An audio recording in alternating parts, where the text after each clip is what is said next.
Face diet, key line making fat nose thinner.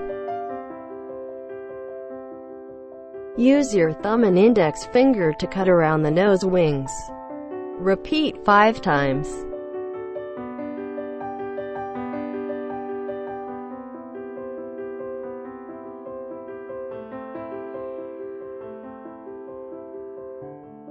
Use both middle fingers on top of the nose to the bottom.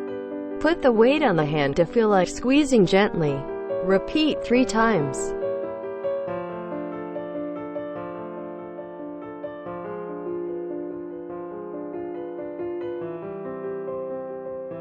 Use your thumb and index finger to pull the skin between the nostrils downwards. Then lift it up along the bridge of the nose. Repeat 5 times.